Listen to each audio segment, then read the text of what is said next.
Savoir ou connaître. Il peut être difficile de faire la différence entre les verbes savoir et connaître, surtout si votre langue maternelle ne fait pas la différence entre ces deux verbes. Voici les principales différences d'usage de ces deux mots. Savoir. D'abord, c'est toujours savoir quelque chose. Ça peut prendre plusieurs formes. Je sais où il habite. Nous savons que tu es fort.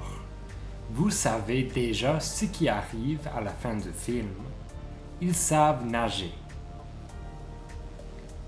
Notez que le verbe savoir est souvent utilisé avec des pronoms relatifs et des conjonctions.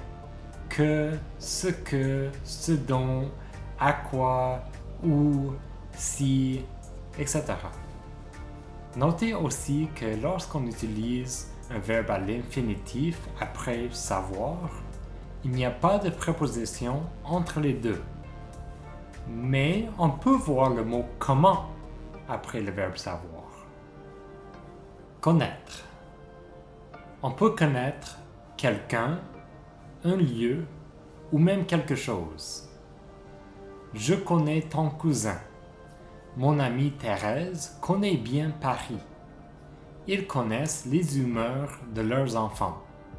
Tu connais les livres de cet auteur. Notez que connaître quelque chose n'est presque jamais utilisé avec un pronom relatif. Il est utilisé pour dire avoir la connaissance générale de quelque chose. Je connais les films de cet acteur. Connaissez-vous le blog Regard sur le français? Tu connais bien tes droits. Il peut aussi être utilisé pour dire avoir la conscience intérieure de, surtout avec les sentiments. Il connaît de mieux en mieux ses émotions et comment les contrôler. Nous connaissons la tristesse durant ce moment difficile. Je me connais et ce qui me rend heureux. Et voilà la différence entre savoir et connaître. Juste une dernière chose. Ce que j'ai décrit est l'usage général de ces deux verbes.